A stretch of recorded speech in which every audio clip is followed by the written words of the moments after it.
this leadership journey, if you would like to mention a couple of obstacles that you faced and how you actually tackle those and overcame those. Of course, and I think there are many obstacles that we go through, specifically, and there could be two kind of obstacles, right? So one is one is from the client front, another could be from your own team front, right? So I mean, I would not like to quote specific examples, but I'll give you a gist of it. So when it comes to team, right? So there could be obstacles in terms of, right, that the the team is not motivated enough to work on something, because, and there could be two reasons. Again, one could be that, okay, they feel that something is unachievable, right, whether it's timeline, or whether it's a particular skill set, or whether it's a particular solution, right. Another could be the sheer self doubt as well, right, in terms of doubting in themselves, in terms of them not even being qualified to be able to do that, and therefore they tend to lose motivation. First is more on the timelines and more on the complexity part. Second is more about self-doubt itself, right? So I think that's when a leader's role comes in, and it's about how they can motivate the team, citing personal examples as well.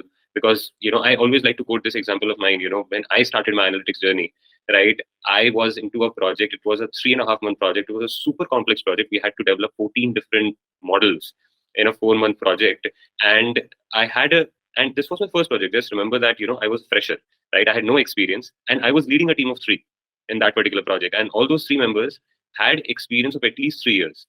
So me coming as a newbie, managing a team, and developing 14 different models for a client, and pull it off in a 3 to 4 months time period, right? It was super difficult. I did not know anything about coding myself, but to be able to gel up with the team, and being open to learn, right, and ensure that I get my hands dirty, right, and upskill myself, and not just focus on that, okay, I have 9 hours in a day, and only I'll focus on 9 hours, and within 9 hours I'll try to achieve everything, because if times are tough, if you don't know something, you will have to give something extra, and then those extra hours, or that particular extra effort will reward you back.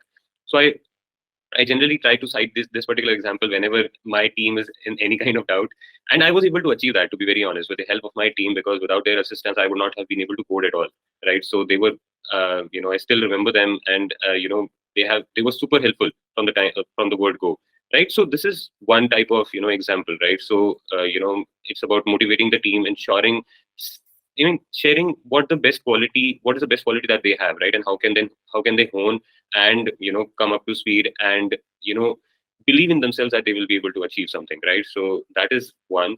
Another is from the client side, right? Of course, sometimes the expectations are too high from the clients as well. It's not that only the team has doubt. Sometimes the client's expectations are beyond what is a norm, and whatever can be achieved in a specific time. So then it is about multiple alignments, multiple discussions, and giving options to the client as well, right? Because see, if there are again multiple ways to approach, one is that you directly go and say no, that okay, this is not possible. Another way is that okay, no, I mean, another way of saying no is, and we all know the trick of the trade, right? Another way of saying no is you actually go with another option to the client, right? And that okay, you can achieve this, you can achieve, let's say, some portion of it in this time, which is a higher priority, and leave the rest beyond the timeline, right? So, and this was an issue a lot of years back. Also, I faced another example where the client was super difficult to even work with, because the client did not respect the team that much. That was also one of the issues that I faced. So at that point in time, again, the approach is to have that one-on-one discussion with the client, explain what is required, what is our expectation as well, what the conduct that we need to have, right? And if and that has happened once in my overall career, that we had to in fact say no to a client as well, that okay, because of this we won't be able to do that. So yeah, there have been multiple incidents, but these are few incidents which always stay top of my mind.